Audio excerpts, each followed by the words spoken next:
দর্শক শ্রোতা, আজকের টাটকা খবর।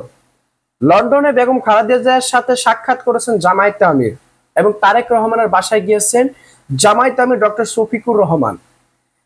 এখন জামায়াতে আমির ডক্টর শফিকুর রহমান লন্ডনের তারেক রহমানের বাসায় গিয়েছেন, সেখানে বেগম খালেদা জিয়ার সাথে সাক্ষাৎ হয়েছেন। সাক্ষাতে কি আলোচনা হয়েছেন সেটা এখন জানার বিষয়।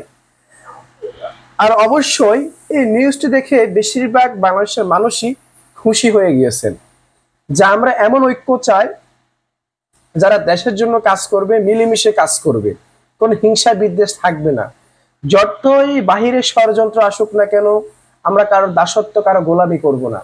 আমরা বাংলাদেশ, আমরা বাঙালি, মিলেমিশে সবাই কাজ করব দেশের জন্য, দেশের মানুষের জন্য, কোনো ইহুদি নাস্তিকদের গোলামির জন্য নয়।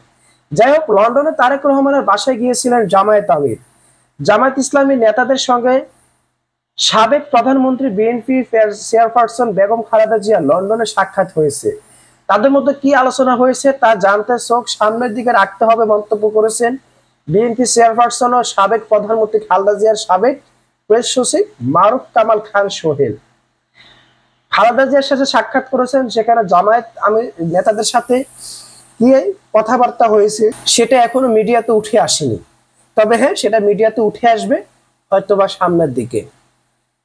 এখন বিষয়টা হচ্ছে, জামায়াত আমির ইউরোপ সফর শেষে লন্ডনে পা রাখছেন জামায়াত নেতারা। সেখানে লন্ডনে পা রেখে জনাব তারেক রহমান সাহেবের বাসায় তিনি গিয়েছেন। বেগম খালেদা জিয়ার সাথে তিনি দেখা করেছেন, সাক্ষাৎ করেছেন। এটা আসলে একটা ভালো অনুভূতির দিক বা ভালো লাগার একটা বিষয়। আমরা চাই রাজনৈতিক নেতারা এইভাবে ঐক্যবদ্ধ থাকুক, তাদের ভিতরে যেন কোনো হিংসা বিদ্বেষ না থাকে। তবে আগামী বাংলাদেশের ভবিষ্যৎ তরুণ প্রজন্মের হাতে, দেশের মানুষের হাতে। সেই সুযোগটা এখন তারা যেন কাজে লাগাতে পারে, সেই দিকে আমাদের লক্ষ্য রাখতে হবে।